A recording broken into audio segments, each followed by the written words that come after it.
말 많은 새 남자와 함께하는 즐거운 독서 시간. 안녕하세요, 문학정독입니다. 저는 레노입니다. 안녕하세요, 한삼입니다. 네, 안녕하세요, 무스비입니다. 네, 저희 또 새 작품으로 맞아요. 다시 돌아왔습니다. 네, 문학동네의 젊은 작가상 수상작품집 2012년 제3회. 지난 시간에는 황정은 작가님의 양산표기 했었고요. 네, 이번 시간에는 김희설 작가님의 부고를 합니다. 네, 부고라는 뜻이 이게 좀 어려운 단어긴 한데, 그러니까 죽은 사람의 소식을 알린다 이런 뜻인 거죠. 그렇죠. 네. 네. 아, 이 소설 어떻게 보셨나요? 되게 무거워요, 소설이. 되게 심각하고. 근데 네. 대단히 재밌었습니다. 재밌게 봤어요, 저도. 네. 어떤 면이 좀 재밌으셨나요? 일단 네. 감정이입을 잘 됐던 것 같아요. 심지어 여성이 이제 주인공이고, 좀 사실 여성의 어떤 기구한 삶이 나와 있는데도 그 다음에 사실 좀 구시대적이에요. 어떤 배경이나 소재들 자체가. 아, 맞아요. 네. 특히 아버지 설정. 예. 옛날 아버지 그 모습. 네. 근데 이 부모님, 완고한 부모님, 그러니까 네. 제가 완고한 부모님 밑에서 자랐다는 얘기가 아니라 네, 이상하게도 내 삶이 아닌데도, 남의 삶인데도 어떤 완고하고 가부장적이고 그런 억압하는 아버지 밑에서 이제 고통받은 삶에 대해서 이제 듣다 보면은 맞아요. 나 자신도 막 분노가 일고 주인공을 막 구해주고 싶고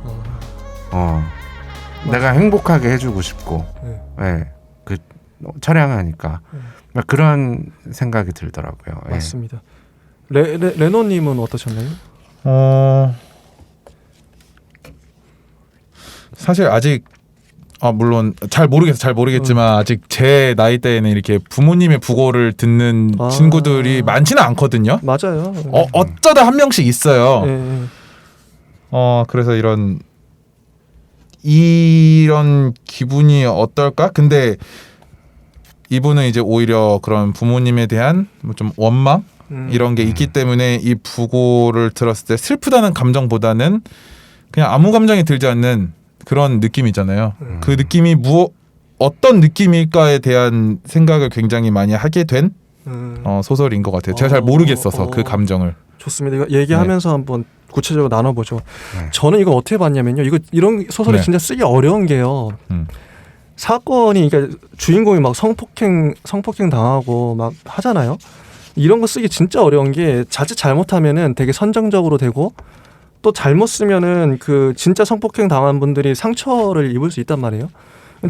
저보고 이제 이런 주제로 이런 서사를 쓰라면 못 쓸 것 같아요. 왜냐면 아직까지 제가 그게 소화가, 그 성폭행에 대해 쓰려면 적어도 그거에 대해 되게 진지하게, 되게 곱씹으면서 혹시나 누가 상처받지 않을까 이런 거 되게 배려하면서 묘사 하나도 되게 조심해서 해야 된다고 봐요, 저는.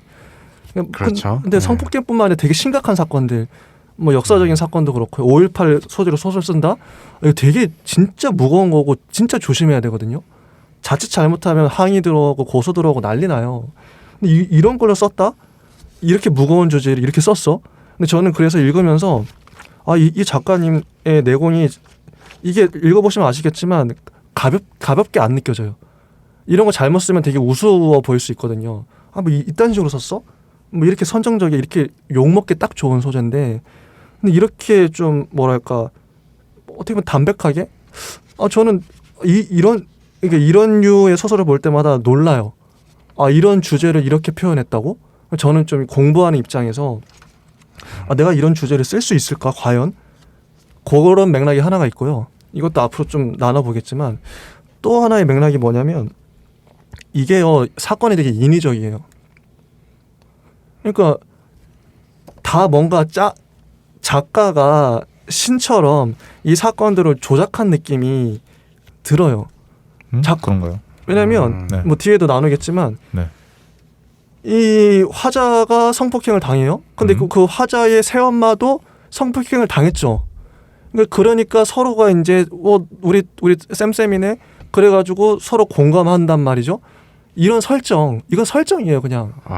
지금 그런 부분이 있나요? 네, 그 그렇죠.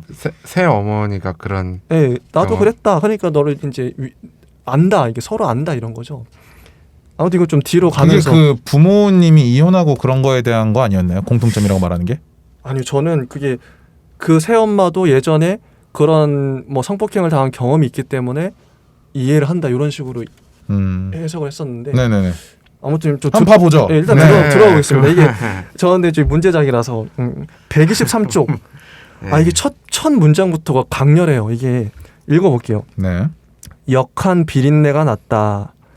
정액 냄새라고 생각했는데 여기서부터 딱 걸리죠.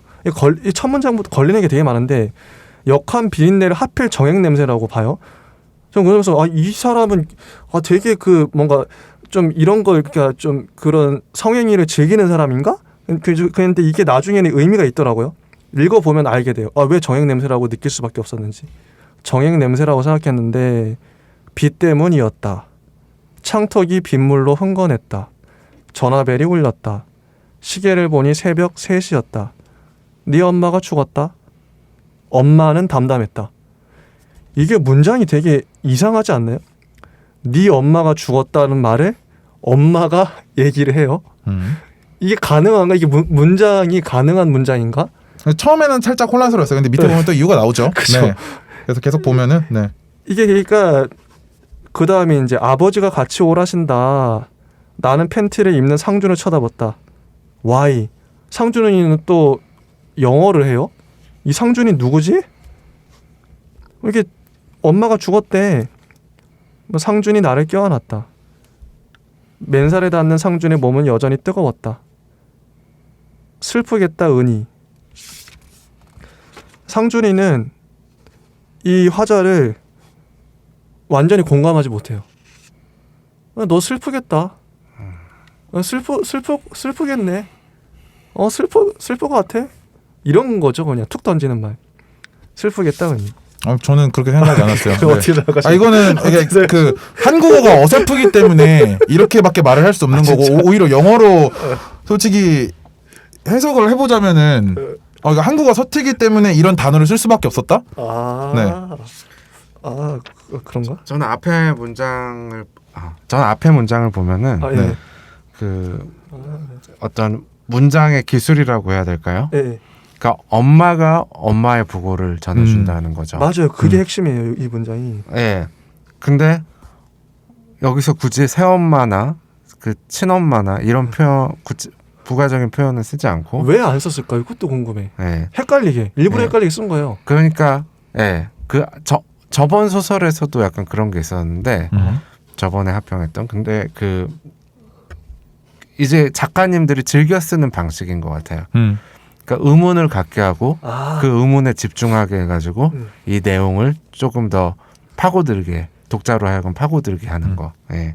일부러 그거를 또 길게 안 가져가죠. 밑에 바로 나오잖아요. 네. 생모였다 이렇게 바로 나오잖아요. 네. 이게요. 그러니까 저는 이게 소설의 화법, 뭐 영화도 그렇지만 이제 엄마가 죽었다. 근데 엄마는 담담했다 이렇게 쓰니까 궁금한 거야 그냥. 너무 잘 썼다고 생각해요. 그래서 저는 새엄마는 담담했다 이렇게 쓰면 의문이 확 풀려요 그냥. 그렇죠. 네. 잘 썼다고 생각해. 이런 문장 좀 애매하게 쓴다. 그러니까 의문이 생기지조차 안 하죠. 새엄마는 담담했다고 쓰면 그러면 안 되지. 그러면 안 돼. 진짜. 의문조차 생기지 않아요. 네. 궁금증조차. 잘 쓴 문장. 그리고 상준이 Y라고 말하는 이런 것도 상준이 그 외국인이야? 왜 Y라고 답하지? 요 좀 궁금하잖아요. 이런 것들 던져주는 초반에 이런 설정들이 좀 의문을 던져주게 하는 설정들이 많이 나오면 괜찮은 것 같아요. 너무 많이 나오면 헷갈리겠지만 이런 거 좋았고 124쪽 보면 엄마는 지난 이태 동안 식구들의 짐이었다. 당뇨 후유증으로 온몸이 썩어 들어갔다. 시력을 잃고 다리를 절단하고도 생을 연명했다. 나는 슬프지 않았다. 나는 슬프지 않았대요. 이것도 좀 특이하죠. 그런데 어떤 엄마가 죽은 거니? 여기 나오네요 정보가. 죽은 엄마는 나의 생모였다. 부고를 알린 건 나를 키워준 엄마였다. 이런 문장. 전 이걸 보면서 저희 직접적인 경험이 떠오르긴 하는데 저희 아버지가 그 지금 돌아가시긴 했지만 그 알코올 중독 때문에 그 식도암이 걸리셨었어요. 네. 한동안 좀 이제 집에 계셨는데 음. 그때 딱 이 단어가 생각이 나더라고요. 식구들의 짐. 아버지가 좀 그 전에도 이제 아버지 알코올 중독 때문에 아버지 술만 마시면 막 욕하고 어머니도 힘들어하고 저희도 힘들어하고 아버지가 싫었죠. 그랬는데 나중에 그냥 술 때문에 병이 걸렸어요. 아버지 식도암 걸리고. 네. 불쌍하긴 하지만 식구들의 짐처럼 느껴졌던 그 생각이 딱 요거 보면서 그래서 나는 슬프지 않았다 이 문장 이 좀 공감이 됐던 이럴 수 있다. 진짜 그런 말 있잖아요. 긴병에 효자 없다고. 이런 진짜. 간병, 긴병, 아, 약간 진짜. 지병, 오래된 막 그런 거는 진짜 그래요. 진짜. 힘들어요. 솔직히 힘들죠. 힘든 서로 일이죠. 힘들어. 서로 힘든 아픈 사람도 일이에요. 힘들고 힘들어요. 진짜. 음. 근데 그 아픈 사람이 제대로 그 좀 자기 아버지 다움 아버지 역할을 제대로 못했다 그러면 더 힘든 거지. 아, 왜 아파가지고 또 이렇게 병원비 나가고 나도 내 나름의 삶을 살아야 되는데 간병하고 있고 뭐 하는 짓이야 이렇게 되는 거죠. 사람이 어쩔 수 없어요. 그건. 길어지면 근데 힘들어요. 진짜 저는 이제 법을 전공해서 더 느끼는 건데 네. 이게 형제들 간에는 떨어질 수가 있어요. 어떤 서로의 부양의 의무가 어느 순간 단절되고 서로가 서로에 대한 어떤 의무도 짓지 않게 되는 상황에 이를 수가 있어요. 근데 부모와 자식 관계는 진짜 뗄래야 뗄 수가 없어요. 그죠. 네. 맞아요.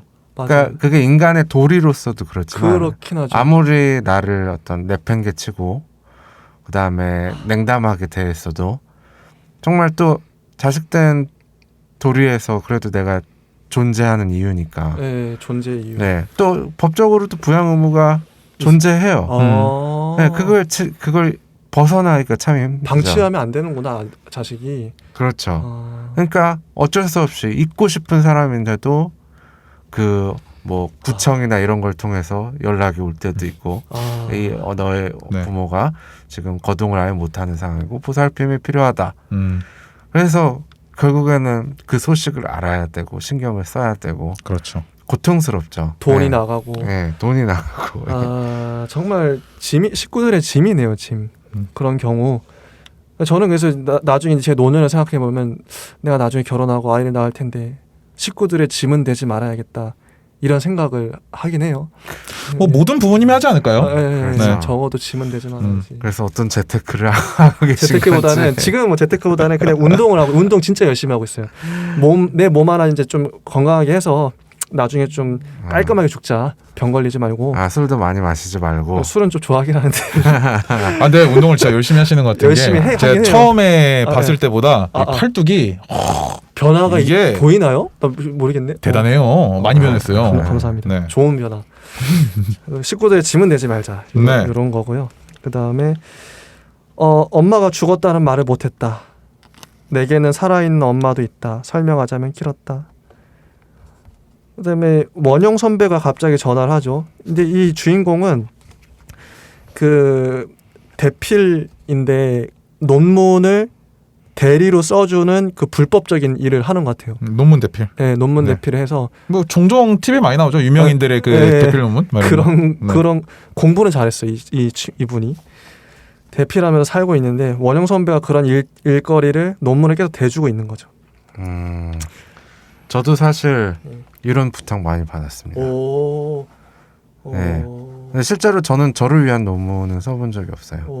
그러니까 제가 불법으로 이걸 했다라기보다는 상황이 어떻게 되냐면은 논문의 전문 이렇게 어떤 초반 작업, 그러니까 어떤 흐름을 잡는 작업까지 네가 나보다 나으니까 좀 도와줘. 그 정도는 해줄 수 있을 수 있고. 네, 여기까지는 그 정도... 불법이 아닌 것 같은데. 네, 그 정도야 뭐 그냥 뭐. 근데 조언 정도? 네, 조언? 그렇죠. 근데 거기서부터 계속 조금만 더 써줘. 조금만 더. 양심이 없네 그러면. 그렇죠. 맨 마지막, 그러니까 마지막 부분이라도 그 분이 쓰셨을지 모르겠어요. 혹시 다른 사람을 또 구해서. 네, 제가 그러니까 이게 내가 어느덧 조금씩 도와주다 보니까 절반까지는 내가 써준 것 같은 느낌이 드는 거예요. 그러면 논문에 아예 이름을 같이 공동 저자로 올려야 되는 거 아니에요? 네, 근데 저는 제가 전공한 분야가 아니었어요. 근데 참. 그런 것을 어거지로 부탁 부탁을 계속하니까 해주다 보니까 어느 순간 그렇게 됐고 여기서 더 쓰면 불법이다. 그렇겠지. 네, 라고 생각하고 끊었는데 아마 마지막도 다른 사람한테 부탁하지 않았을까. 뭔가 좀 이 감사의 표시를 좀 받았나요? 전혀. 아니 뭐, 사람이 스벅 기프티콘이라도. 양심이 없네. 네. 아니 저는 실제 그러면 이런 거 보면은 네. 우리나라 그 대학원생들 그 석박사 논문 네. 자기가 100% 쓴 논문이 몇 개나 될까요? 궁금하긴 해요. 누군가 100% 쓰는 거는 사실상 어렵죠. 뭐 이게 지도 교수님한테도 좀 피드백을 받기도 하고 하니까. 교수님도 도와줬겠지만. 아, 그럼 당연히 도와주죠. 당연히. 근데 그건 뭐 우리나라뿐만 아니라 해외도 똑같죠. 그러니까 석사 연구원들의 어떤 생업이에요. 이거는 아, 생업이다. 너무 이게 그 퍼져 있고 생업이다. 일상화돼 있어요. 아. 왜냐하면 학위만 받고 싶은 사람들이 많이 있거든요. 아. 실제로는 자기 이제 생업에 종사하면서 뭐 회사원이든지 뭐 다른 일을 하면서 맞네. 내가 학부가 별로 안 좋아. 그래서 나는 괜찮은 대학원에 석사 학위는 좀 땄으면 좋겠어. 근데 그런 내 능력으로는 딸 수가 없어. 네. 근데 일단 돈을 내고 하면 그 등록만 하면 나 같은 사람도 받아준대. 근데 논문을 써야 되는데 논문이 이것도 문제네. 이런 식으로 해결할 수 있대. 이게 다 프로그램화되어 있습니다. 그래서 보통 1,000만 원 정도 주면은 이렇게 1,000만 원. 네, 한 석사 논문이 그냥 하나 나온다고 깔끔하게. 논문 안에 1,000만 원. 네, 왜냐하면 저도 쓰고 싶네요. 이걸 또 이 알바를 하고자 하는 대학원생들이 굉장히 많이 있습니다. 그리고 중간중간 떼다 보면은 1,000만 원이 오롯이 들어가진 않을 거고 중간중간 이제 가져가는 사람들이 여러 명 있을 거 아니에요 또. 네. 또 그렇게 되는구나. 그렇죠. 네. 네. 아무튼 이렇게 힘들게 살아가고 있다. 저자 이제 여기 화자가 이런 부업을 하면서. 네. 네. 혼자 있고 싶지. 난 내 방으로 갈게. 아버지 같이 오래. 나는 고개를 끄덕였다. 상준의 얼굴이 굳어졌다. 상준은 남자친구예요. 같이 동거하고 있는. 네. 한국 장례식은 어렵지. 요 단어도 보면 상준은 외국인이라는 거 알 수 있죠. 예전에는 외국인이 아니라 해외에 입양된 그 친구죠. 한국인이죠. 예전에는 지금은 병원에서 하니까 그냥 있으면 될 거야. 사실 나도 잘 몰라. 엄마가 죽었는데 일을 하겠다고? 슬퍼서 그러니? 원고 못 보내면 돈 못 벌어. 단순한 이치야. 이렇게 얘기하죠. 상준이는 계속 공감을 못해요. 상준은 침대에 걸터 앉아 나를 쳐다봤다. 나를 불쌍하게 여기는 표정 같기도 했고 이해하는 표정 같기도 했지만 그건 너의 일이니 알아서 하라는 방관처럼 보이기도 했다. 그럴 때면 어쩔 수 없이 상준은 외국인처럼 보였다. 근데 저는 여기서 이런 상준의 이런 말들을 보고서 공감을 못한다라고 말을 하는 거는 너무나 좀 그런가요? 좀 야박하다? 이 정도로 가지고 공감을 못한다고 얘기한다고 하면은 약간 공감이라는 단어로 그 사람을 가두려고 하는 듯한 그런 느낌이 굉장히 많이 들거든요. 상준은 그러니까 이 화자한테 어떤 존재이고 얼마나 공감하고 있을까요? 근데 일단은 그 뒷부분도 조금 더 봐야 될 것 같은 게 네. 일단 제가 좀 도와드리자면 생모를 찾아 한국으로 온 게 10년 전이라고 했다. 그 다음에 재회를 원하지 않았다. 미혼모로 상준을 낳았던 생모는 이미 새 가정을 잃었다. 여러 가지 이제 부연 설명이 나오죠. 네. 그리고 상준과 나의 유일한 공통점은 엄마가 둘이라는 사실. 근데 이제 어떤 외국인 남편을 둔 어떤 케이스들을 보면은 이러지 않아요. 그러니까 미국인 남편이랑 결혼했을 때 각자 서로의 그 집안 사정이니까 서로 개입을 안 한다? 절대 그러지 않아요. 네. 굉장히 미국에서도 서로의 어떤 삶과 가정에 대해서 적극적으로 개입을 하고 위로해주고 공감해주고 그게 인간이죠. 네. 근데 여기서 상준의 어떤 태도는 뭐라고 해야 될까요? 해줄 수 있는 게 없다. 해줄 수 있는 게 없다. 네. 그러니까 이게 위로가 필요한 상황인지 아닌지 구분하기가 어렵다. 왜냐하면 일단 처음에 그 부고 소식을 들었을 때부터 이 여자 은희가 그 소식을 상준에게 말을 할 때부터 엄마가 죽었대. 라고 굉장히 담담하게 얘기했으니까 담담하게 생각을 하나? 라고 생각을 하게 돼. 뒤에 혼자 있고 싶지, 난 방으로 갈게 라고 했는데 거기서 나온 얘기는 다음 일정에 대한 얘기예요. 아버지가 같이 오래 라고 말을 했고, 슬퍼서 그러니? 라고 하는데 돈 못 벌어서 그런 거야 라고 얘기를 하고, 이게 내가 같이 슬퍼해야 되는 상황인 건가? 라는 솔직히 의문도 들 것 같아요. 저 같으면. 맞네요. 이렇게 얘기하니까 네. 맞네. 근데 여기서 내가 오버하면 상대방이 엄청 부담스러울 것 같아요. 오히려. 오히려. 예. 근데 가끔 그럴 때 있잖아요. 그 장례식장 같은 데 가면은 진짜 그 상주나 그런 사람들보다도 막 더 통곡을 하고 오해하시는 분들이 있잖아요. 있어. 네. 그럴 때 보면 오히려 왜 그러시냐고 상주가 오히려 가서 그러기도 하고 있어. 네. 진짜. 네. 오히려 약간 당황한 듯한 그런 상황이 벌어지기도 하죠. 그래서 심지어 이제 어떤 상가집에서는 그냥 웃는 낯으로 있어라. 네. 그런 말 들은 것 같아요. 네. 배려하는 거죠. 뭐 호상이고 뭐 그러면 또 네. 네. 뭐 이제 거기서 이제 음주 문화도 있잖아요. 있죠. 이제 거기서는 무슨 짠을 하거나 이런 것까지는 이제 신뢰되는 행동이지만 거기서도 그냥 웃고 마시고 해라. 좀 왁자지껄하게 이렇게. 네. 그 분위기를 슬프게 만들지 말아라. 이런 얘기도 나오죠. 저도 아버지 돌아가셨을 때 사람들 왔는데 음. 다른 사람이 우는 걸 보고 내가 그 우는 모습이 촬영하고 슬퍼서 나도 이제 막 울컥하는 그런 케이스가 많아요, 솔직히. 마음이 좀 안정되다. 저 사람이 우네? 나도 어머니도 막 공감이 울고 되는 거죠. 네. 우는 거죠, 막. 그런 게 생각이 나네요. 네. 그래서 오히려 이제 이렇게 좀 힘든 상황에서는 뭐 좀 무덤덤한 척 하거나 아니면 좀 웃기는 거 좀 이상한가 하여튼. 좀 그런 거 어렵네. 진짜 어려운 것 같아요. 이 일을 당한 사람? 그 당사자. 당사자를 뭐 잘 관찰해야겠죠. 관찰한다. 네. 이 사람의 감정이 어떤지 거기에 잘 맞추는 게 최대한의 배려겠죠. 맞습니다. 무조건 좀 슬픈 일이 있다고 내가 막 오히려 더 슬프게 하는 것보다도 네. 어려운 일이에요. 슬픈 일이. 어렵죠. 기쁨을 공감하는 것보다 기쁘면 그냥 뭐 웃고 떠들고 뭐 술 마시고 하면 되는데 슬픔을 공감하는 게 정말 어렵지 않나. 더 어렵지 않나. 상준을 만난 건 학원에서였다. 이미 외국어 강사 경력이 쌓인 상준은 한국어에 능숙했다. 나는 한 번도 상준과 영어로 대화한 적이 없었다. 그러니까 이 지금 주인공은 그 영어 학원의 데스크의 안내를 맡고 있는 거죠. 맡고 있는데 네. 상준은 영어 강사인 거예요. 네.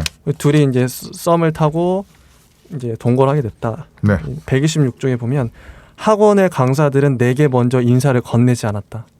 나는 안내 데스크에서 수강 신청을 받고 상담 전화를 받았다. 상준은 유일하게 먼저 인사를 건넨 학원 사람이었다. 상준이라는 사람이 그냥 모든 사람한테 친절할 수도 있고 혹은 이 주인공이 마음에 들어서 이제 꼬시려고 인사를 계속 건넸을 수도 있겠다. 그렇죠. 네.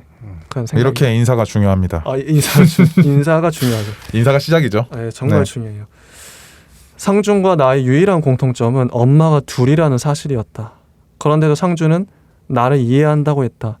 엄마가 둘이라는 이유로 같이 사는 사람들이 세상에 몇이나 될까? 상준은 그런 건 아무 의미가 없다고 했다. 중요한 건 너와 나가 사랑한다는 사실이야. 상준은 내가라는 말 대신 나가라고 했다. 요거 어떻게 보시나요? 너와 나가 사랑한다는 사실이야. 이게 의미가 좀 있을까요? 너와 내가 사랑한다는 사실. 근데 뭐 한국말이 서툰 외국인들이 흔히 하는 실수다. 네. 그렇게 보일 수도 있죠. 네. 너와 나가 사랑한다. 그 막 어르신들한테 반말하는 외국 막 이런 거 나오잖아요. 가끔 TV에 막 그런 할아버지 뭐 했어? 막 이러면서 막 하잖아요. 그런 거. 너와 나. 근데 그냥 좀 오버일 수도 있지만 네. 깊이 들어가자면은 그 이제 나라는 말이 이제 상황에 따라 뒤에 조사에 따라 그 변화하는 거잖아요. 그렇죠. 근데 나의 본질은 변하지 않는다. 나의 본질? 나의 본질은 항상 똑같다. 그래서 뒤에 조사와 상관없이 나라는 단어를 쓴다. 예. 나의 본질이 그러니까 외국에 살다 왔으니까 중요한 거죠. 아니 이거는 그러니까 우연으로 나온 상황이지만 네. 이 그렇게까지. 작가의 의도는 네. 굳이 왜 이걸 가지고 상준이 그 우리말을 서투르다라는 걸 표현했을까? 그것은 이 문장에 담긴 어떤 의미가 있겠죠. 혹시라도 있나라고 있을 수 있을 것 같아. 그 지잡듯이 뒤져보자면 네. 이 나라는 표현은 뒤에 어떤 조사가 오더라도 변화하지 않는 나의 본질을 의미한다. 상준이 그런 사람이라는 거죠. 그렇게까지 예. 해석할 수 있지 않을까? 네. 좋은 굳이 한번 해석, 찾아보자면. 좋은 해석인 것 같아. 작가는 왜냐면 모든 문장에 의미를 네. 싣는 사람이라고 생각하고 제가 돈 받고 평론을 한다면 100장을 써야 된다면 그 말을 요런 한번 넣어보고 것까지, 싶네요. 요런 거 이걸로 있어서. 한 반 페이지 정도는. 말을 네. 만들어서. 네. 아니 진짜 중요한 게 평론이라는 게 영화 평론도 그렇지만 작가가 의도하지 않았더라도 영화 감독조차도 의도하지 몰랐던 그 의미를 끄집어내서 이런 의미가 있을 거야 이렇게 부여하는 게 평론가이지 않나 싶어요. 네. 좋은 해석인 것 같고요. 또 다음 문장을 보면 나는 모니터를 응시하며 이 모니터는 지금 대필 논문 쓰고 있는 모니터입니다. 뜨거운 커피를 마셨다. 매일 마시던 커피 맛이 달랐다. 이 문단 특이해요. 커피 맛이 달랐다. 엄마가 죽었다. 사람은 누구나 죽는다. 엄마는 투병 중이었다. 슬플 이유가 없었다. 여하튼 남편을 떠나고 어린 나와 오빠를 버린 사람이었다. 속이 메스껍고 자꾸 생목이 올라왔다. 기분이 나빴다. 나는 논문 원고를 열었다. 이런 문단인데요. 이 문단 보면서 혹시 이 화자의 어떤 좀 그런 결이 좀 느껴지시지 않으신지. 어떤 결이 느껴지셨죠? 자, 네. 보면 모니터를 응시하며 뜨거운 커피를 마시고 있는데 매일 마시던 커피 맛이 달라요. 이 미각은 알고 있는 거예요. 어떤 걸 알고 있죠? 매일 마시던 커피 맛이 달라요. 근데- 익숙한 맛이 있죠. 맛이 왜 다를까? 음. 엄마가 죽었기 때문에. 그러니까 자기 미각은 알고 있는데 그 슬픔을 미각은 알고 있는데 사람은 누구나 죽는다. 이건 되게 덤덤한 말이에요. 자기는 이렇게 자기 스스로 세뇌를 해요. 누구나 죽어. 원래 죽는 거야. 근데 커피 맛이 달라 또. 커피 맛이 다른데 이거? 누구나 죽어? 자, 뒤에 문장 읽어볼게요. 엄마는 투병 중이었다. 슬플 이유가 없었다. 자기는 계속 세뇌라는 거야. 누구나 죽지. 슬플 이유 없어. 그런 엄마, 그따위 엄마 필요 없어. 이러고 있는데 커피 맛이 다르고 하필 여하튼 남편을 떠나고 어린 나와 오빠를 버린 사람이었다. 엄마 싫어. 근데 또 속이 메스꺼. 자, 커피 맛 다르죠? 속이 메스꺼. 왜 속이 자꾸 메스껍지? 자꾸 생목이 올라와. 기분 왜 나쁘지? 이게 뭐냐면요. 이 화자는 자기 생각은 안 슬픈데 안 슬픈 척 하고 싶은데 엄마 너무 싫고 짜증나고 근데 자기 몸은 반응을 하고 커피 맛이 달라. 이거 자기 몸이 이미 반응을 그 슬픔에 쩔어가지고 몸이 반응을 하고 있어. 속이 메스꺼. 왜 메스껍지? 근데 생각은 달라. 이런 불일치. 이 정말 잘 표현하지 않았나요? 네. 머리와 가슴이 동감이 다른 거죠. 그죠? 이성과 감정이 지금 따로 놀고 있는 거죠. 자기 몸은 양가 감정이 드는 거죠. 몸은 엄마가 죽은 걸 애도하고 있어. 슬퍼가지고 막 이러고 있어. 근데 머리는 아니야. 머리는 끝까지 저항을 해, 반항을 해. 그런 엄마 싫어. 오빠 버렸는데, 나 버렸는데. 아니면 또 이제 아까 한삼님이 했던 것처럼 또 이제 억지로 또 평론을 한번 해보자면 이 뭔가 슬프다는 느낌이 들려고 하는 자기 자신이 너무 구역질이 나는 것이 아닐까. 내가 이런 사람한테 슬픈 감정을 느끼는 사람이라고? 나 자신에게 구역질이 나는. 그래서 커피 맛이 다를 수 있다. 이 속이 메스껍고 생목이 올라오는 게. 그것도 정말 괜찮은 해석인 좋은 것 해석이에요. 같아요. 네. 맞는 말이에요. 내가 싫어. 전 좋은 문단이라고 생각하고 그 다음을 보면 상준이 그 귀걸이 빼고 감색 양복 입었죠. 30살의 상준은 20대 중반으로밖에 보이지 않았다. 상준에 비하면 35살의 나는 너무 늙은 여자 같았다. 나이가 나와요. 30살, 35. 35이면 그렇게 나이가 많은 건 아닌데. 127쪽에 보면 멀리 영정 사진이 보였다. 젊은 여자였다. 저렇게 생긴 여자였구나. 예순이 다 된 사람의 영정으로 쓰기에 마땅한 사진은 아니었다. 모르는 사람이 보면 요절했다고 여길 만한 사진이었다. 근데 이 사진을 그 죽은 엄마 생모가 요청해서 그 젊은 사진으로 갖다 놓은 거죠. 이런 상황. 그리고 이런 자리에서 만나서 미안해요. 아닙니다. 상심이 크시겠습니다. 이거 상준이가 한 말인데 네. 이걸 화자는 어떻게 해석하냐면 상심이 크겠다니 무슨 뜻인지도 모르고 인터넷에서 알아온 말이었을 것이다. 이게 좀 비아냥거리는 그런 거죠.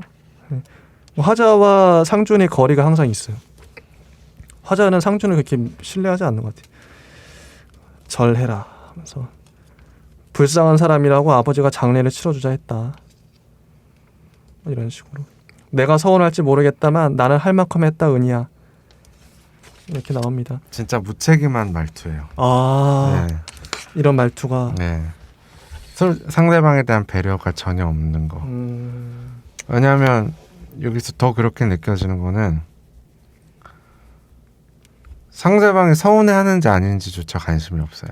아 이런 말투. 네.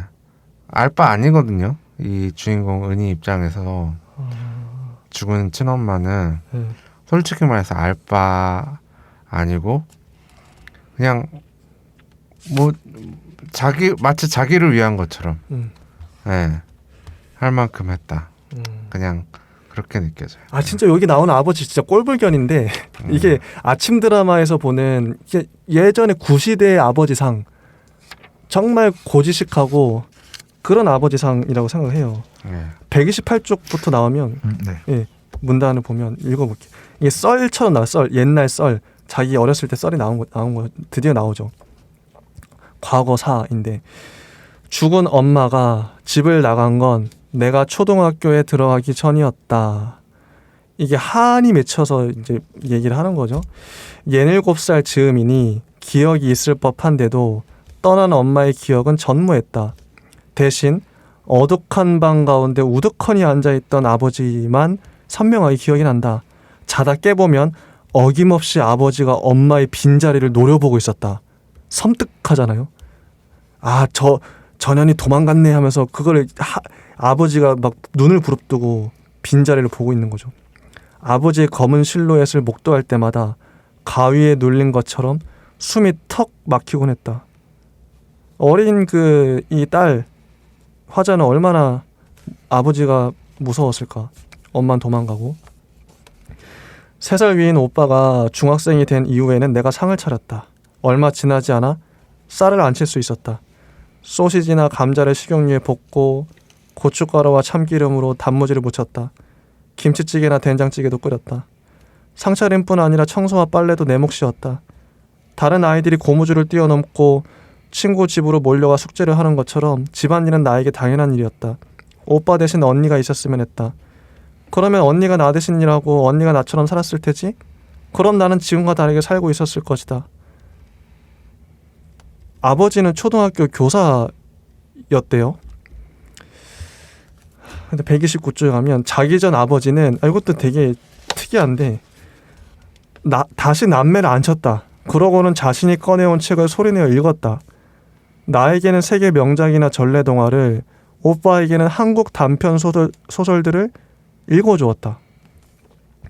김동인, 이호석, 염삼섭의 단편들을 소리내서 읽는 아버지는 무척 외로운 인간처럼 보였다. 지금 생각해보면 아버지의 낭독은 다분히 위약적이었다. 내가 골라온 책은 뒷전에 두고 꼭 자기가 읽고 싶은 걸 읽었다. 가끔 주인공 대신 내 이름을 넣어달라고 조르기도 했지만 한 번도 응해준 적이 없었다. 그 입 좀 다물어. 지금 내가 읽고 있지 않니? 책을 읽는 중에는 어떤 질문도 할 수 없었다. 더 읽어달라고 졸라도 언제나 한 권으로 끝이었다. 지 멋대로 하는 거야 아버지가. 책을 다 읽은 아버지는 꼭 한마디 덧붙였다. 세상에 책 읽어주는 아버지는 흔치 않다. 넌 행복한 아이인 줄 알아라. 하지만 아버지는 나의 외로움에 대해 어떤 위로도 건네지 않았다. 엄마가 없다는 걸 표내면 따돌림 받는다. 함부로 가족 이야기 하지 마라. 말수가 적어야 귀여움을 받는 여자애가 된다. 어디서든 나서지 마라. 평범하게 자라라. 나는 아버지가 바라는 대로 자라야 했다. 조용하고 집안일에 성실했으며 불만을 토로하지 않았다. 차마 엄마가 그립다는 내색도 하지 못했다. 그것이 10살 되지 않은 내가 아버지에게 배운 삶의 자세였다.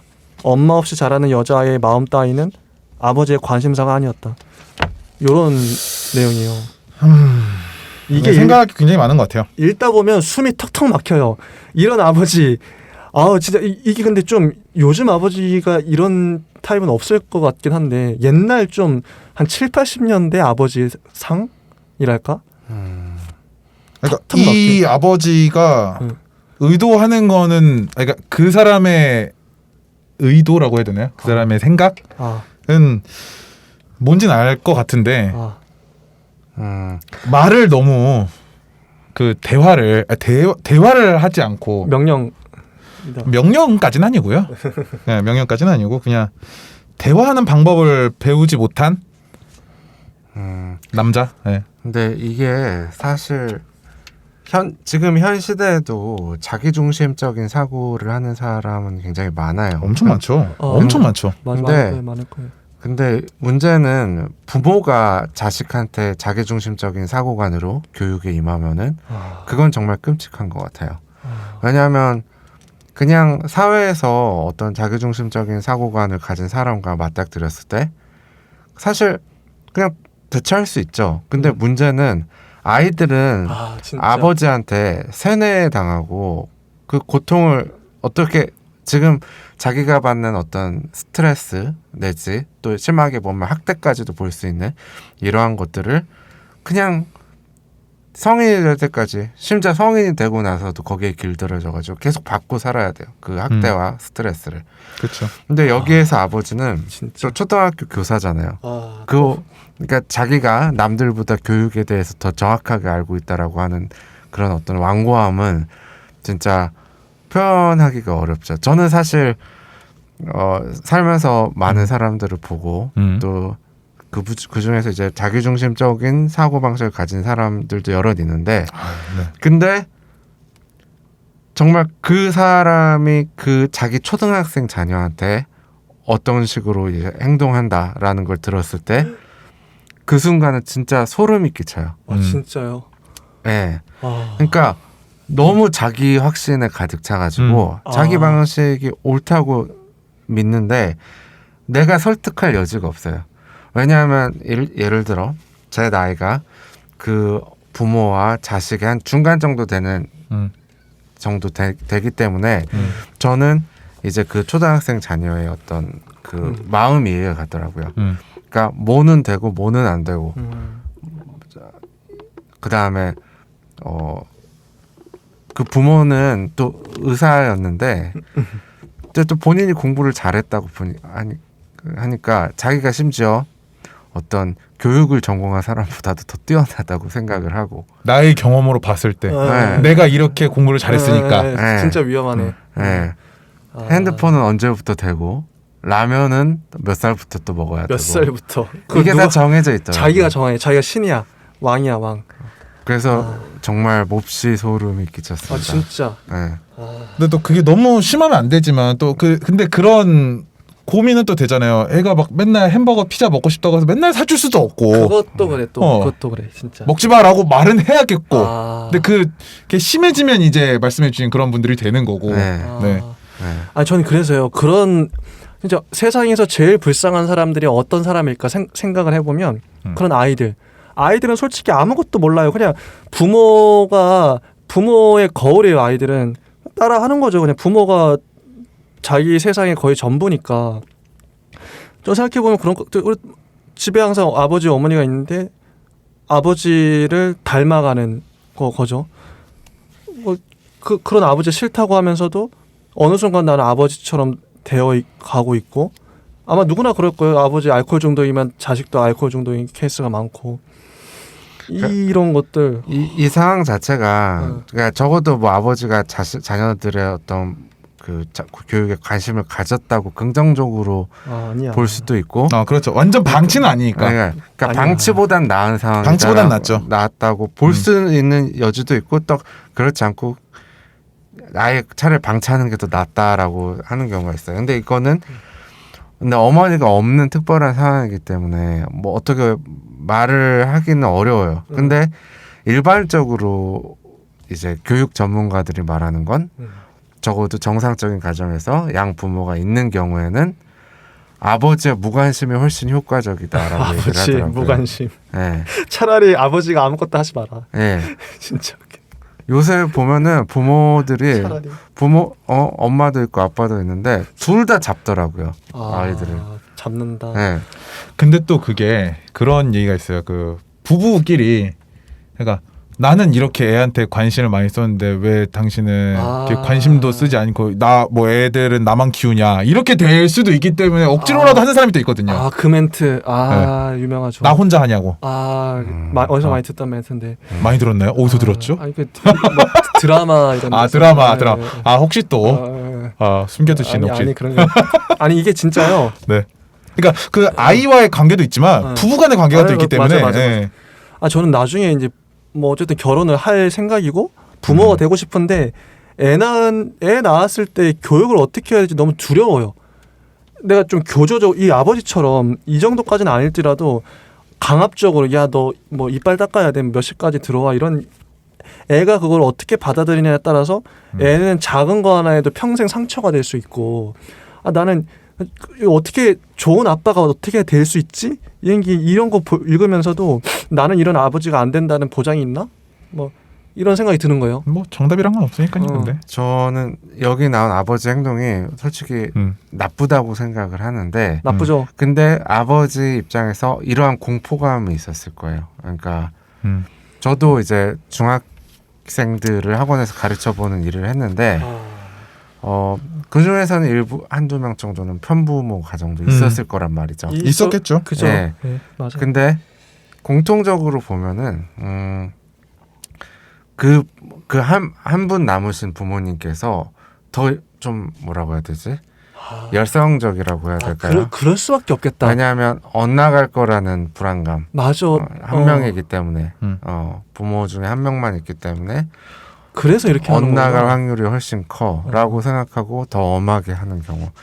그러니까 이게 참 애매한 것 같아요. 애매하죠. 근데 사실 여기서 나오는 표현들은 작가가 의도한 건지 몰라도 단순히 그런 불안감을 넘어서 이 아버지는 좀 굴림하고 맞아요.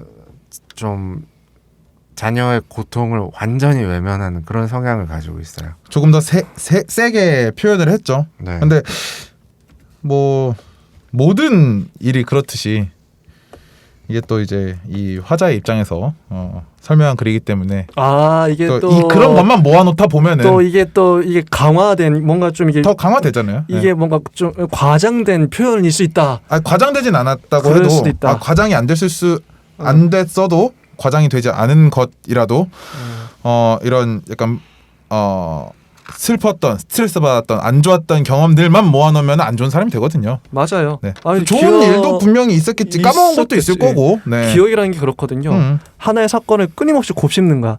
그러면서 그게 전부인 것처럼 이렇게 좀 과대 포장하는 그 있죠. 이런 대사들. 그 입 좀 다물어. 지금 내가 읽고 있잖니. 이거 읽으면서도 숨이 막혀요, 진짜. 자, 근데 그다음에, 아버지가 책을 읽어주신 적이 있나요? 없어요, 저는. 혹시 있나요? 없어요, 진짜. 기억이 없네요. 근데 저도 없는 것 같아서 이런 아버지 흔치 않은 것 같기는 해. 없어요. 예전 네, 아버지. 네. 지금은 요즘에는 좀 있을 것 같긴 한데. 있겠죠. 네, 요즘에는 좀 있을 것 같은데. 뭐 저도 뭐 그런 기억은 없었어가지고 흔치 않긴 하지. 이렇게 하고 넘어갔었던 기억이 있어요. 이거 보면서. 맞습니다. 130쪽에 보면 오빠가 있는데 오빠는 미술을 좋아했어요. 그래서 근데 이 오빠가 미술학원에 가겠다고 하니까 아버지가 이런 얘기를 해야죠. 예술은 개나 소나 한다더냐. 빌어먹는 환쟁이나 되라고 내가 널 키웠구나. 어디 두고 보자. 두고 보자. 이거 악당이 많이 쓰는 말인데. 아버지는 오빠가 법대에 가기를 바랐다. 힘을 가지려면 법을 알아야 한다고 했다. 사회적 계급을 위해서라도 남자라면 마땅한 진로라고 설득했다. 그런 아버지에게 미대에 가겠다는 오빠의 선언은 아버지의 존재를 부정하는 일과 같았다. 자기 뜻이 꺾인 아버지의 노여움은 가시지 않았다. 자식에게 졌다는 걸 참지 못했다. 나는 아버지와 대척점에 있는 오빠가 오히려 부러웠다. 아버지가 바라는 대로 잘하면 되는 줄 알았다. 그것이 아버지의 사랑을 받는 일이라고 여겼다. 그런데 아니었던 것이다. 차라리 못된 짓을 해서 실컷 두들겨 맞기라도 했다면 아버지에게 조금 더 살가운 부정을 느꼈을지도 모르겠다. 그러나 나는 어떻게 나를 표현해야 하는지 몰랐다. 아버지가 침묵을 강요했기 때문이었다. 자식이 전부라고 생각한 내가 천치였지. 나도 이제 내 생각하면서 살겠다. 그리 알아라. 얼마 후 아버지가 여자를 데리고 왔다. 이런 거거든요. 여자가 왔죠. 새 엄마가 왔는데 뭐 엄마라고 부르지도 않죠, 자식들은. 그 여자는 나와 오빠에게 꼬박꼬박 존대를 했다. 밥 먹어요. 이제 그만 자야죠. 아버지가 그러지 말라고 했어요. 나는 너희들의 엄마가 아니라는 선언 같기도 하고 한편으로는 굳이 엄마라 부르지 않아도 된다는 허락 같기도 했다. 여자는 음식 솜씨가 좋았고 부지런해 집안은 언제나 말끔했다. 발소리를 내지 않았고 아버지와 다툼 한 번 없었다. 이 여자라고 불러요. 새엄마라고 부르지도 않고. 그리고 이 새엄마는 집안일을 진짜 깔끔하게 잘하는 것 같아요. 그런 묘사가 상당히 많이 나오죠. 빨래도 잘하고 그런 새엄마. 아무튼 오빠한테도 꽤 잘하고 잘하죠. 미대에 지나고. 근데 여기서 여자 때문에 힘든 건 나밖에 없는 것 같았다. 그러니까 좀 여기서는 내가 제일 민감하게 반응하는 사람인 거죠. 이 네. 구성원들 중에서. 예. 아, 민감하게 반응하는. 예. 아. 근데 본인이 생각이 그럴지도 모르고 오빠도 되게 민감했을지도 모르죠. 사실은. 그럴지도 몰라요. 예. 아, 오빠도 얼마나 힘들었겠어요. 대놓고 쉽진 않았겠죠. 네, 대놓고 아버지한테 대들잖아요. 난 미대 가고 싶어. 이런 강압적인 아버지한테 그래도 난 내 꿈을 이루겠다. 당찬 오빠. 근데 정말 그래도 엄마 역할을 충분히 해주시고 있는 것 같다는. 굉장히 노력을 많이 들어요. 하고 계시죠. 네. 네. 근데 솔직히 이게 딱 보니까 이 오빠는 결국 미대에 가잖아요. 자기 고집대로 반항을 하고. 전 이게 오빠가 이 여동생에 비해서 더 건강하다 생각해요. 어쨌든 자기가 불만을 표출하고 나는 내 꿈을 이루겠어. 아버지랑 그렇게 아무리 아버지가 왕처럼 해도 아버지랑 두들겨 맞아도 내가 설사 그래도 싸우겠다. 자기 분노를 표출하면서 자기 꿈을 이루면서 자기 길로 가잖아요. 근데 이 여동생은 진짜 문제가 뭐냐면 아버지 말 다 고분고분 듣고 분노를 표출하지도 않아요. 다 진짜 그냥 근데 뭔가 막 안에 쌓여 있어. 막 억누르고 있어. 근데 그게 뭔지도 몰라. 예, 자기도 몰라. 그래서 뭐가 있는지 모르겠어. 아까도 막 자기 그 몸의 반응과 이게 헷갈리잖아요, 사람이. 이게 진짜 문제고 이게 나중에 병된다니까요. 이게 정신병이 돼요. 이게 우울증도 오고. 제가 예전에 딱 이랬던 거예요. 저의 성격이 뭔가 이제 되게 소심하고 그냥 말 잘 듣는 학생이었어요. 뭔가 스트레스를 받아도 항상 밖으로 분노를 그냥 밖으로 뭔가 막 이렇게 문제를 일으키고 막 싸우고 그런 애들이 오히려 건강하다고 보는 게 표현 안 하고 가만히 쌓아놓으면 언젠가는 이게 터져요. 이렇게 누르다 보면 이게 막 터지는 때가 있더라고요. 그러니까 뭐든지 양쪽 극단은 그러니까 안 좋은 거고. 뭐 그래서 이 여동생은 너무 불쌍하다. 이러면 진짜 나중에 위험한데 그런 생각이 들더라고요. 좀 공감도 되면서 내가 이랬지. 이러면서. 약간 점점 자기 비하에 빠지는 것 같기도 하고. 맞아요. 너무 불쌍해. 이거 읽으면서 이거 진짜 예전에 그 신파극처럼 그 7, 80년대 그 우리 할머니들 아유 우리 아버지가 그랬고 막 이거는요 뭐냐면 한이 맺힌 그 문장들이에요. 그 여동생은 이 아버지한테 그런 상황들 하나하나가 한이 맺혀가지고 지금 이 누군가에게 토로하고 있는 거죠. 자기의 한을 이렇게 하면서 한을 푸는 건데 읽기 너무 힘들더라고요. 그래서. 근데 여기서 그 여자는 하면서 여자 새엄마. 예. 근데 정말 선을 잘 지킨다는 생각이 들어요. 맞아요. 새 엄마가 선을 잘 지킨다. 예. 오. 무리해서 더 다가가려고 하지도 않고. 예, 그렇죠. 아 이렇게 하는 게 옳았나 그러면? 예. 그러니까 이 어. 내가 정답이 없기 때문에 옳다 그르다라고 말할 수는 없는 것 같아요. 그럴 순 없다. 네. 예. 그러니까 나한테 거부 반응을 일으키는 상대한테 아. 뭔가를 요구하라 한다는 거는 참 잔인한 일이죠. 힘들죠. 그리고. 네. 그래서 안 하는 거예요. 아. 물론 여성이라서 그걸 더 이해하는지 그런 건 잘 모르겠지만 적어도 여기서 아버지보다는 훨씬 나은 존재라는 게 낫죠. 느껴져요. 예. 낫고 자기 일은 그러니까 집안 일은 진짜 철저하게 꼼꼼하게 다 하잖아요. 근데 또 이거 굉장히 뒤에 마지막에 결론쯤에 나오는 부분이긴 한데 예. 약간의 그 아버지와의 약간 계약 아닌 계약 같은 계약 관계 있잖아요. 예. 있어요. 자기 그렇기 자식을 위해서. 때문에 더 어느 정도의 이게 일처럼 예. 가정부처럼 나의 이래요. 의무라고 생각하는 것들만 딱 아, 네. 선을 지키면서 할 수 있었지 않았을까? 맞아요. 딱 라는 생각도 들어요. 마지막에 결론을 보면. 맞아요. 가정부예요. 가정부. 지금 하고 있는 걸 보면 아니, 가정부라고 말하긴 좀 그렇고. 그런가? 네. 자 어쨌든 132쪽에 보면 네. 오빠는 재수 끝에 미대에 진학했다. 여자는 새벽마다 도시락을 싸주었고 저녁에는 화실 앞으로 저녁을 날랐다. 되게 열심히 하죠. 여자 이 새엄마는. 여자 때문에 힘든 건 나밖에 없는 것 같았다. 여자가 들어온 이후 모든 것이 변했다. 뭐 계절마다 이불의 두께가 달라졌고 커튼 색깔이 바뀌었다. 아무튼 묘사가 쫙 나와요. 여자가 너무 잘하고 있는 거. 여기 보면서 또 생각났던 게 예. 지금이 쭈꾸미 철이거든요. 그래서 이 보면서 맞네. 요즘이 쭈꾸미 철인데 한번 먹어야겠다 생각도 들고 그랬어요. 아, 네. 그렇구나. 내가 하지 못하는 일들이 있었다는 걸 나는 몰랐다. 그것이 여자여서 가능하다는 걸 절감할 때마다 열패감을 느끼곤 했다. 나는 여자 때문에 집안일을 하지 않았으므로 갑자기 부여된 많은 시간을 어쩌지 못했다. 친구를 사귈지 몰라서 늘 외톨이였다. 책을 읽거나 공부만 했다. 그것밖에 할 줄 아는 게 없었다. 아 진짜 숨이 탁탁 막혀. 진짜 읽을 때마다 너무 분노가 막 이게 한이 여자는 한결같았다. 정해진 시간에 간식을 주고 매일 깔끔하게 교복을 다려놓았다. 정말 한결같죠 이 새엄마는. 내가 여자에게 가장 많이 한 말은 고맙습니다였다. 그런데도 여자는 나에게 학교 생활에 대해 먼저 묻지 않았다. 그리고 133쪽에 드디어 이 문제의 사건이 나옵니다. 요 문단 되게 중요하다고 보는데요. 요 사건 한번 읽어볼게요. 좀 길긴 하지만 내가 여자를 엄마라고 부르게 된 건 17살 여름이었다. 야간 자율학습을 마치고 집으로 오던 길이었다.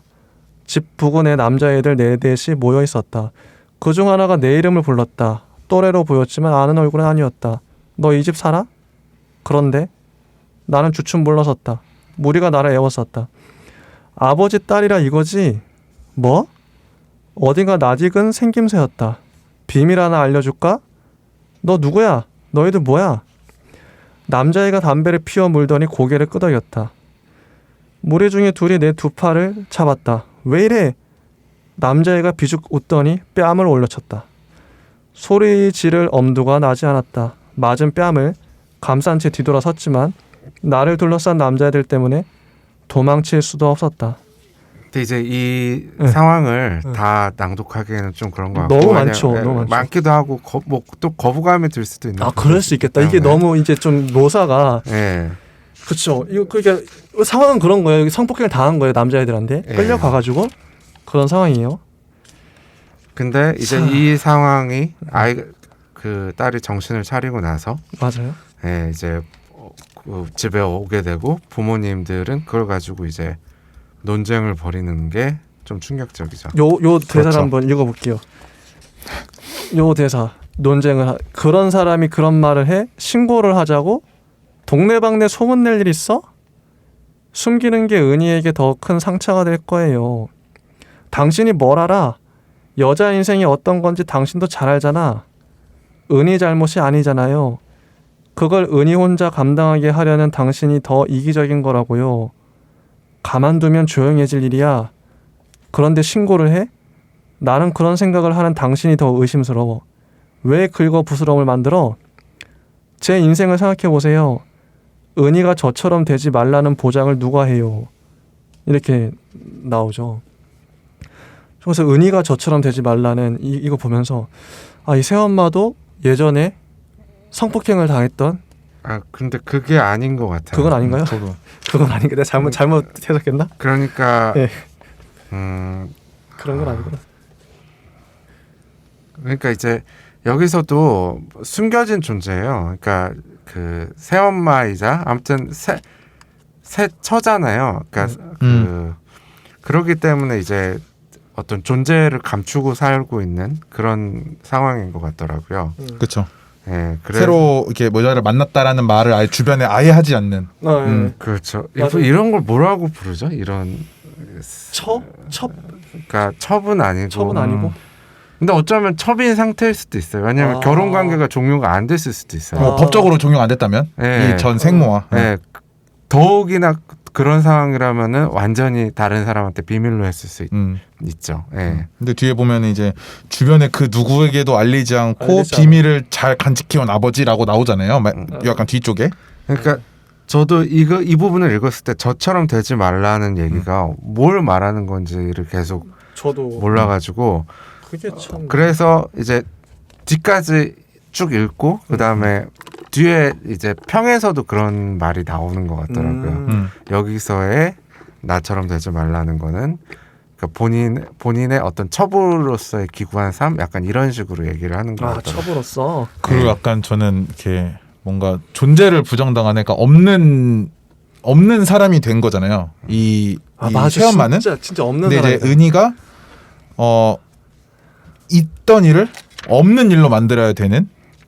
그렇죠. 맞네. 뭔가 상황은 있지만 그거는 다 경험했고 알고 주변에 몇은 알고 있지만 아예 그 무의 상태로 돌아가야 되는 거잖아요. 그거에서 약간 저처럼 되지 말라는 건 아니었나라고도 생각을 했거든요.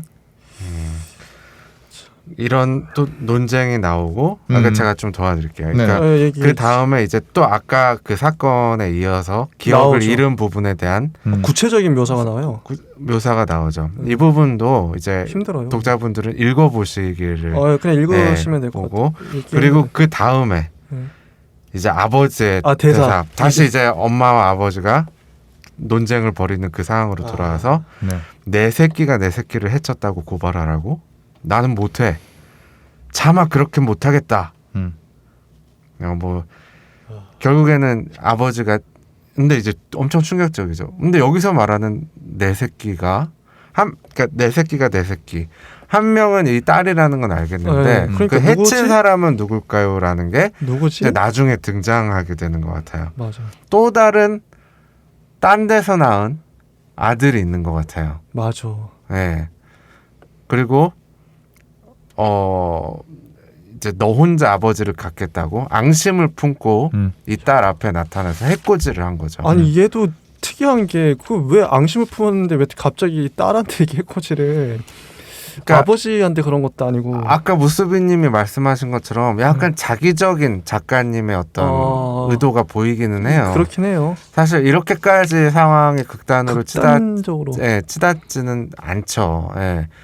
그냥 그러니까 옛날에 어떤 능력 있는 남자들 한 7, 80년대 이런 첩이나 또 배달은 데서 이렇게 배달은 자식을 둔 이런 사람들이 좀 있었다고 많이 꽤나 들어요. 있었죠. 그 무한도전에서도 그래요? 무한도전에서도 길이 자기나 할머니가 둘이라고 막 이런 얘기를 하거든요. 옛날에 그럴 수 있겠다. 있습니다. 근데 있죠, 많았죠. 네. 근데 그렇다고 해서 그 배달은 자식들이 서로를 막 엄청 증오하거나 증오스럽죠. 좀 얄밉고 질투나고 이러긴 하지만 이렇게까지 극단적으로 그러니까요. 증오심을 표출하진 않는데 여기서는 이제 그런 식으로 표현이 됐네요. 이 비극이 더 강화되는 게 남한테 성폭행 당한 것도 아니고 남매 그러니까 자기 피부치한테 성폭행을 당한 거예요. 알고 보니까. 그러니까 더 기가 막힐 노릇인 거죠. 그걸 또 아버지가 또 묻으려고 그러고. 참 여자는 아버지를 이기지 못했다. 나는 집안의 비밀이 되었고 곧 이사를 했다. 아버지는 새로 이사한 집, 새로운 내 방에서 다시 시작하면 된다고 했다. 방문을 열어준 아버지가 내 어깨를 감쌌다. 누구나 살면서 불운을 겪는 법이다. 그러니 그러니까 여자가 아버지의 말을 맞고 나를 데리고 방으로 들어갔다. 여자가 나를 힘껏 안았다. 여자의 품에서 시큰함, 땀내가 났다. 괜찮아 은희야. 여자가 내 이름을 발음했다. 은희 혼자 감당하게 하려는 당신이 더 이기적인 거라고요. 제 인생을 생각해 보세요. 집에 여자가 있다는 사실에 처음으로 안도를 느꼈다. 그래서 여자와 은희가 새엄마와 은희가 좀 뭔가 공감하는 순간이지 않았나. 두 여자가 아버지에 맞서서 뭐 그리고 이제 그 다음에 이제 예. 다시 그 장례식장으로 돌아오죠. 장례식장으로 돌아와서 맞아. 약간 그 돌아오죠. 새엄마와 아버지가 상준이에게 약간은 혹시 결혼을 이런 느낌의 맞아요.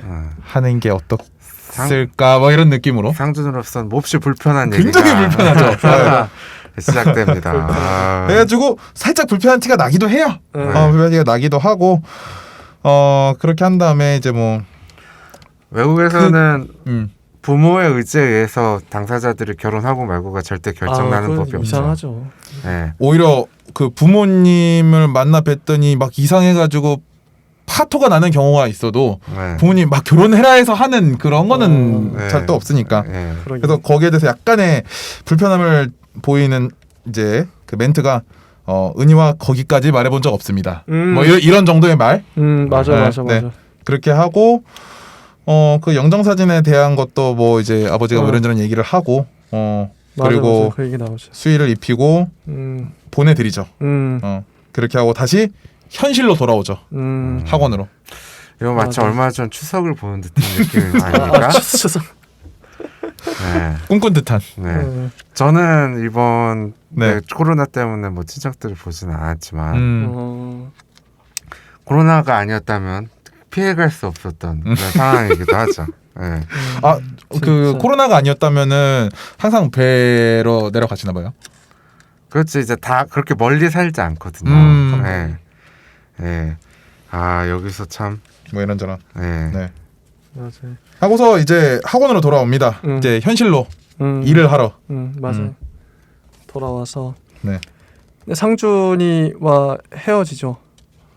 예. 헤어지고 네. 그리고 이제 전 141쪽에 보면 중간에 이런 문단이 있는데 한번 이거 읽어볼게요. 짧은데 네. 이 논문을 쓰다 보면 그것이 내 논문 같고 내가 석사 박사가 된 것 같았다. 학원으로 출근하다 보면 내가 학생들을 가르치는 강사 같았다. 상준과 누워있으면 상준의 아내 같고 여자를 엄마라고 부른 뒤로는 여자의 친자식 같았다. 그렇게 살다 보니 나는 아무 일도 없었던 사람 같았다. 이게 진짜 가슴 아픈 게요. 자기는 아무 존재도 아닌 거예요. 나는 석박사도 아니고 자기 그게 되고 싶은데 결국은 석박사도 아니고 논문 표절하고 앉았고 표절 대필. 대필하고 앉았고 학생들 가르치는 강사 같은데 강사 아니죠. 이게 데스크에 앉아 있죠. 상담 선생님이죠. 네, 상담이나 하고 있죠. 그쵸. 자기 현실은 강사를 막상 하고 싶은 마음이 있고 상준의 아내가 되고 싶은데 아내 같고 여자의 친자식 같고 여자 친자식이 되고 싶은 거예요. 자기가 되고 싶은 건 하나도 될 수가 없는 현실. 이런 괴리, 이상과 현실의 괴리. 그렇게 살다 보니 나는 아무 일도 없었던 사람 같았다. 이게 너무 가슴이 아픈 문장. 저 여기서 네. 작가가 왜 논문을 대필하는 것을 이 주인공의 부업으로 삼았을까? 지금 와닿네요. 네. 근데 저는 살짝 해석이 다른 게 네. 이거 이제 뭐 그 이상향을 보여준다기보다는 네. 이 사람이 그 어디에도 본인의 소속감을 가질 만한 그 그룹이 없다라고 맞아요. 느껴요. 저는. 맞아요. 어디도 이게- 내가 기댈 게 없어. 본인이 강사를 하고 싶은 것 같진 않았고 그렇다고 뭐 상준이랑 막 결혼을 하고 싶어 하는 여자 같지도 않았어요. 은희는. 그리고 막 이 여자의 친자식이 꼭 되고 싶어 하는 사람도 아니었잖아요. 그래서 이 사람이 이 은희가 원하는 이상향이라기보다는 그 어디에도 본인의 그 어쨌든 모든 곳에 프리랜서로 있는 느낌? 아, 예, 맞는 본인의 소속이 없는 느낌? 그게 맞는 것 같아요. 약간 그렇게 저는 보였어요. 이 아무 일도 없던 사람. 그러니까 나는 어디에도 소속돼 있지 않았기 때문에 내가 없어진다고 해서 그 어디에도 티가 나지 않는 사람인 거예요. 맞아. 어. 그거 맞는 것 같아요. 약간 그런 느낌으로 저는 봤거든요. 약간 이거는 그 레노님이 네. 이제 방송 일을 하고 싶어 하시잖아요. 그래서 그쪽을 제가 그런 꿈이 있었나요? 저도 뭐 처음 듣는 얘기지만. 그래서 이런 해석이 나왔구나. 지금 아. 레노님의 삶에 빗대어서. 방송을 하시면 네네. 항상 이제 주인공은 정해져 있고 아. 이제 내가 어떤 사건이나 어떤 주인공을 소개하는 역할을 제가 자생을 할지면 전혀 그렇지 않습니다. 아 이거 전혀 그렇지 않습니다. 또 추석처럼 불편한데 제가 그런 말씀하시려면은 용돈을 주고 해야 되는 거예요. 추석 때는. 네. 아 그렇군요. 알겠습니다. 뭐 그런 거는까지는 아니고. 네. 좀 그쪽 얘기들을 요즘 네. 많이 찾아보다 보니까 예. 그런 생각이 또 들더라고요. 이걸 보다 보니까. 네. 재밌는 게요. 진짜 이 해석이라는 게 막 생각이 막 마음대로 가는 것 같지만 자기의 지금 처지 상황에 빗대어서 뭐 이렇게 최근의 해석이 경험 뭐 이런 네. 거. 그래서 레노님이 이렇게 해석할 수밖에 없었고 저는 이제 이렇게 해석할 수밖에 없었다. 이런 생각 이게 만약에 이런 우리가 이거 해석하고 있는 걸 누가 심리 상담 전문가가 본다면 우리의 마음을 꿰뚫어 볼 것 같기도 하네요. 아, 저 사람은 저렇기 때문에 저런 해석을 하는 거야 이런 식으로 보겠죠. 재밌네요. 이어서 또 보면 141쪽에 그 아까 뼈가루는 죽은 엄마가 살던 곳에 뿌리기로 했다. 그것도 죽은 사람의 바람이었다. 남은 사람들에게 끝까지 자기 일생의 응어리를 짓누르는 망자가 새삼 가여웠다. 이 증오 원한이 느껴지시나요? 야 이거 죽어놓고 끝까지 이렇게 우리 괴롭히네. 이거 뿌려달라고? 이게 좀 분한 거죠. 근데 여기를 보면서 위에 이제 그 본인의 소속감이 없는 존재 자체가 부정되는 것 같은 느낌을 설명을 한 글이다라고 제가 느낌을 받았는데 이 아래쪽을 보면은 오히려 본인이 그 소속감을 거부하고 있는 것처럼 느껴지기도 해요. 네. 내 엄마 아니야. 그런 거니까. 저 아빠도 저런 아빠 필요 없어. 아빠 아니야. 네. 새엄마지 내 엄마 아니야. 그럼 자기는 그러니까, 어디도 속하지 않았네. 근데 약간 본인이 그렇게 생각하는 것도 절반은 있지 않나라고 밑에를 보면서 느껴졌었거든요. 맞네. 네. 진짜. 근데 이 여자가 되게 지금 불합리한 상황에 놓여 있기는 해요. 불합리한 상황. 그러니까 어떤 거냐면 그러니까 저도 계속 같은 얘기로 돌아가는데 네네네.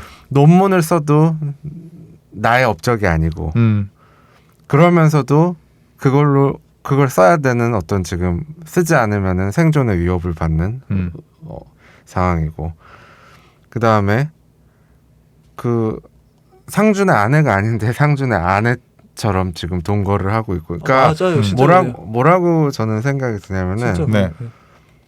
그러니까 이게 어떤 헌신은 해야 되면서 그 다음에 어떤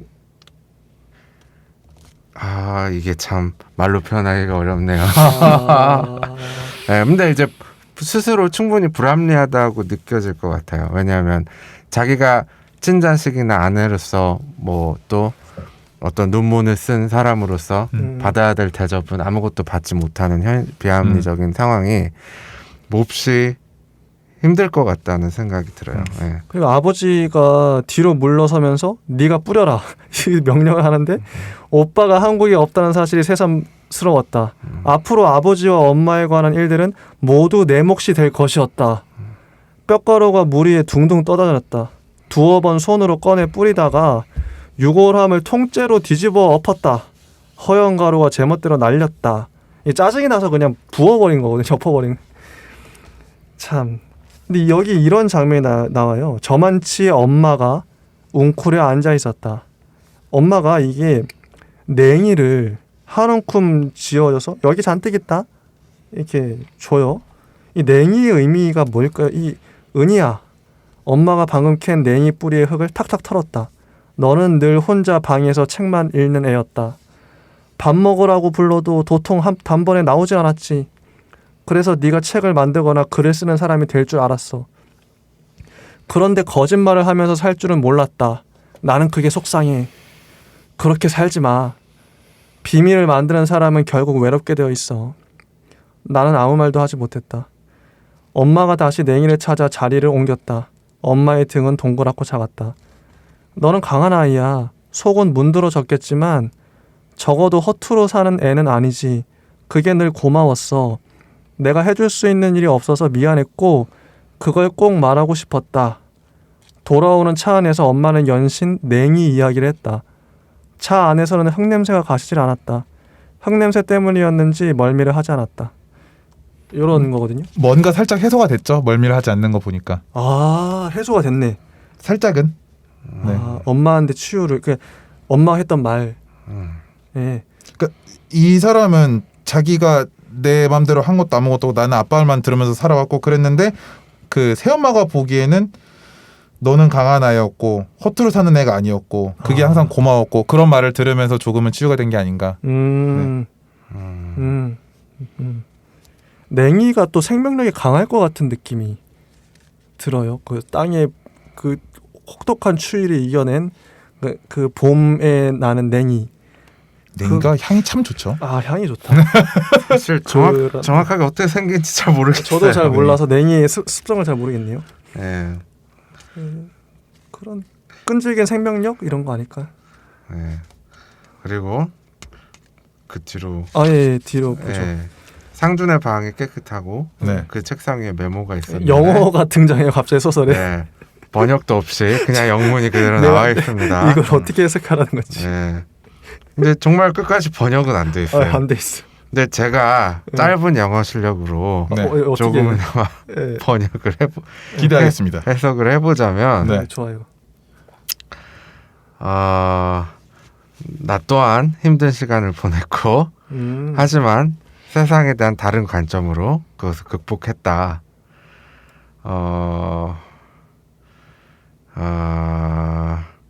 이제 너의 어머니를 어떤 이게 증오하는 걸 멈추고 너의 감정도 사그라질 거야. 야, 이거 갑자기 오랜만에 하니까 힘드네요. 살짝 첨언을 해보자면 캔 낫이 또 있기 때문에. 아, 그러네요. 네네. 이게 참 급하게. 너는 너의 어머니를 쉽게. 이게 갑자기 단어가 생각이 안 납니다. 네. 의역을 굉장히 많이 붙이자면은 네. 나도 힘든 시간이 있었어. 근데 뭐 살다 보니까 사라지더라. 네. 뭐 이런 느낌으로 가면서 그 쉽게 어머니를 뭐 잊기는 어렵겠지만 그래도 뭐 살아갈 수 있을 거야. 감정이 좀 누그러질 거야라고 이제 얘기를 하면서 근데 이제 이별에 대한 말이 나오네요. 그렇죠. 내가 그때까지 함께 해줄 수는 없을 것 같아라는 뜻을 비치죠. 그러니까 그 새로운 삶 이제 어머니가 돌아가시고 나서 그 슬픈 감정을 이겨내는 그 과정을 내가 함께 해주진 못할 것 같아. 뭐 이렇게 얘기를 하죠. 마지막에 페어웰이란 단어. 네. 이게 뭔 뜻인가요, 페어웰이? 네. 작별 인사죠. 작별 인사. 네. 진짜 작별이구나. 잘했어. 우리에게는 안녕이죠 뭐. 이제 무기여 자리 거라라는 영화 제목에서 많이 쓰였죠. 무기여 자리 거라. 네, Farewell My Arms. 와, 네, 그 페어웰이 나옵니다. 잘했어. 아디오스. 스페인어로 하자면 뭐 그런 느낌. 그런 느낌. 네. 근데 이제 이 주인공이 나는 뱃속 아이에 대해 상준에게 말하지 않은 걸 잘했다고 생각했다. 그 아래 문장이 되게 덤덤한데 학원에 전화를 걸었다. 상준이 출근한 걸 확인한 뒤 일을 그만두겠다고 했다. 그리고 산부인과를 찾아갔다. 수술은 짧았다. 덤덤하게 이 얘기를 해요. 참 여자로서 겪지 말아야 될 것을 많이 겪네요. 그렇죠. 이분은 아이를 또 지웠어요. 네. 왜 이렇게까지 작가님이 근데 예. 시련을 주시는지. 예. 그리고 또 17살 때 기억이 나오네요. 네. 그러니까 그렇죠. 아까도 어느 순간 나는 이 여자를 엄마라고 불렀다라고 거기서 갑자기 뚝 끊기더니 그 뒤에 얘기가 여기서 이어져서 나와요. 예. 굉장히 어떤 문단에 대한 어떤 배치를 좀 신기한 방법으로 하시네요, 작가님이. 네. 예. 그러니까 기억이라는 게 갑자기 이렇게 불현듯 떠오르잖아요. 네. 17살짜리 나를 데리고 산부인과에 들어섰던 여자는 눈물을 흘렸다. 그래서 뭐 미안하다 다 나 때문이다 내 잘못이다 미안하다 은희야 여자가 울고 있었다. 그게 왜 여자의 잘못인지 몰랐다. 다만 나는 여자가 나를 위해 울고 있다는 사실만 중요했다. 그날 이후로 나는 여자를 엄마라고 불렀다. 이렇게 됐습니다. 그러고서 이제 그 생모가 남긴 돈에 대한 얘기도 하고 네, 돈. 아버지와 대화를 하고 맞아요. 그러면서 그 새엄마 네. 새엄마 계모죠. 계모와의 그런 계약 사항들 아. 계약이라고 하기보다는 나눴던 이제 뭐 그 어떻게 하자 우리가 같이 살면서 어떻게 하자라고 나눴던 의견들을 다 얘기를 해주고 맞아. 마지막에는 아버지가 이제 응. 또 죽죠. 아버지 죽죠. 네, 아버지가 죽죠. 아버지가 스스로 생을 놓았다. 네.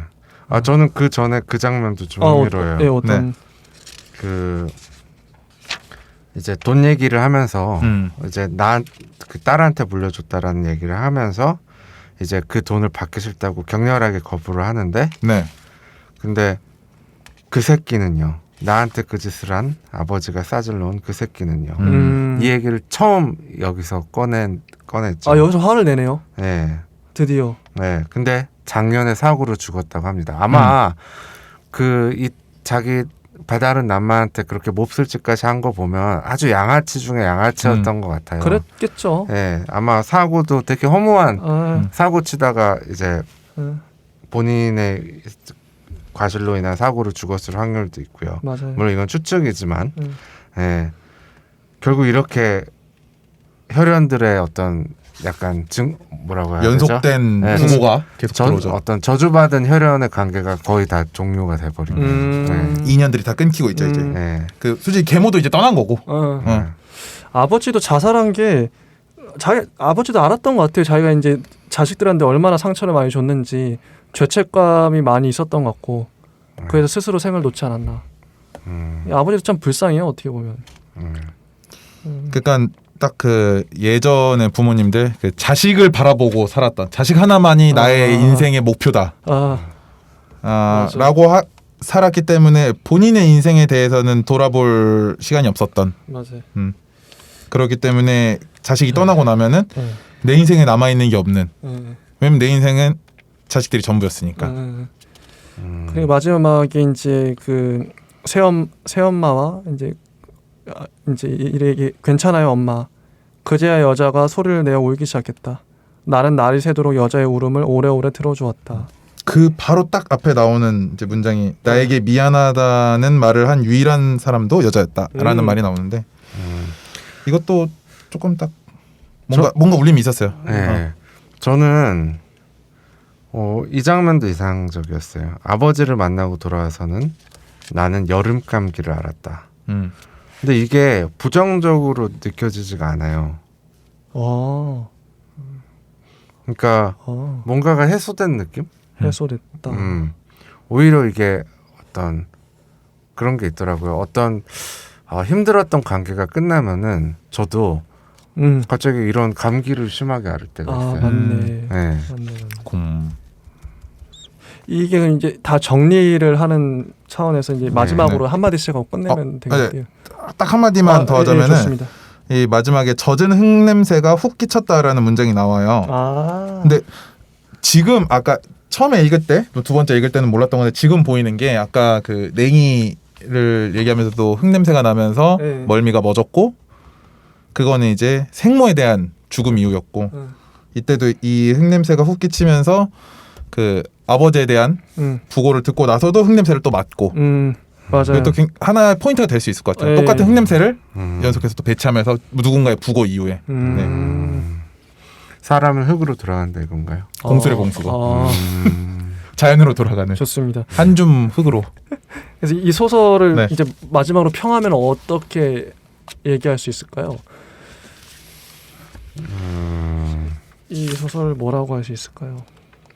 저는 소설답게 네. 휴머니즘적인 것도 있고 그 다음에 극적인 면도 있고 다 뭔가가 밸런스 좋게 적절하게 배치된 아, 마치 대상을 타야 될 것 같은 소설의 아. 느낌 그런 거였어요. 예. 어떻게 보면 인위적인 것 같기도 하고. 약간 진짜 그 이런 수상집에 있는 느낌보다는 그냥 소설 같았어요. 아, 소설이다. 네, 그냥 재밌는 소설 한 편 본 느낌, 문학 작품 본 느낌. 네. 저는 솔직히 이런 소설을 별로 읽고 싶지 않은 게 너무 가슴이 탁 막히고 옛날에 할머니들이 이런 썰을 들려줄 것 같은 느낌? 뭐 이렇게 뭐 그 되게 안타까운 사연들이 있는 사람들 많겠지만 저는 좀 이런 뭐랄까 이런 걸 읽으면 이 아버지도 그렇고 되게 이렇게 기분도 나쁘고 너무 하여튼 별로 안 좋아서 좀 긍정적인 서사를 읽고 싶지. 그러니까 잘된 케이스 있잖아요. 좋은 아빠의 케이스도 있을 거 아니에요, 분명히 소설로. 있죠. 근데 이렇게 부정적인, 그러니까 이렇게 극단적인 케이스를 읽다 보면 힘들어요. 너무 숨이 턱턱 막히고 싫어 그냥 이런 서사 자체. 그래도 우리는 그걸 이겨내고 네. 이 소설에 대한 평론을 끝마쳤습니다. 힘들었죠. 그리고 네. 사실 저는 그렇게 매운맛이라고 생각하지도 않아요. 현실은 이것보다 심한 게 너무나 많기 때문에 그러게요. 이 정도면은 굉장히 마일드한 버전이 아닌가. 이게 소설로 낼 수 있을 정도의 굉장히 마일드한 버전. 그러니까 82년생 김지영 뭐 나쁘게 보는 게 아니라 사실 그냥 단순한 사건들을 조합해서 어떤 기관 여자의 사연을 만들어냈더라고요. 근데 저는 이 정도까지 그걸 했으면 더 좋지 않았을까. 그 책도 적어도 이건 자기적으로 느껴지는 부분이 있을지언정 이 충분히 감정을 이입할 수 있는 주인공한테 그게 가능한 소설이었어요. 좋네요. 네. 자 이제 마무리 멘트 해주시죠. 네, 오늘은 조금 약간은 처지는 주제라고 해야 되나요? 조금은 슬플 수 있는 작품을 가지고 저희가 해봤는데요. 바로 김희설 작가님의 부고라는 작품이었습니다. 오늘 저희 방송 보시고 재미있으셨다면은 좋아요도 눌러주시고 댓글도 남겨주시면 감사하겠습니다. 여기까지 하겠습니다. 감사합니다. 안녕. 감사합니다. 감사합니다.